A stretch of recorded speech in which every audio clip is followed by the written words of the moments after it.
पृथ्वी उपरे घूरी बुलुछंती city killer हाथ टेकीदेला नासा। ते वर्तमान सूचना अनुसार नासार सतर्कवाणी पृथ्वी उपरे माड़ी आसुछि बड़ विपद। सबुज ग्रह चारिपाखे घूरी बुलुछि 15,000 राक्षस सेना। जेकोसी मुहूर्त माड़ हो पारे। आखि पिछुड़ाके खंड खंड होइजिवो पृथ्वी। नासार जड़े वैज्ञानिक एभली विपद नहीं सतर्क कराइछंती। हजार हजार सिटी किलर ग्रहाणु एबे भी निखोज थिबा नासार डिटेक्शन रडाररू जणा पड़िछि। नासार प्लानेटरी डिफेन्सर मुख्य कहिसेंती वैज्ञानिक माने एपर्यंत हजार हजार संभाव्य विध्वंसकारी सिटी किलर ग्रहण मानकर संधान खोजिबारे विफल होइछंती।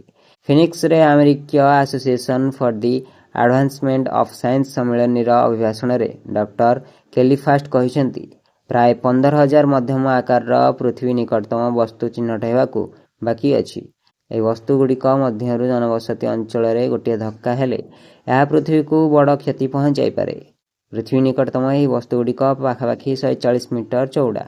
नासार कहवा अनुसार पृथ्वी निकट को आसुथिबा प्राय 15,000 ग्रहाणु जहां पृथ्वी निकटतर वस्तु बा NEO कुहाଯାଏ। एगुड़िकर व्यास पाखापाखि 140 मीटर प्राय एक फुटबॉल पड़िया आकार।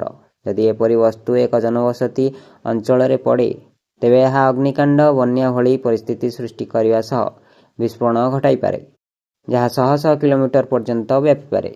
नासा ए पर्यंत केवल 40% सिटी किलर चिन्हट करिवारे सफल होइछि। आ बाकी 60% केउंठी अछि सेगुड़िक ट्रैकिंग राडाररू निखोज अछि। से सबु जेकोसी मुहूर्त पृथ्वी को ध्वंस विध्वंस कर देई पारे। जेपर्यंत यह ग्रहाणु घूरी बुलुथिबे से पर्यंत विश्व उपरे बड़ विपद लागि रहिबो। ब्यूरो रिपोर्ट नवीकरण टीवी।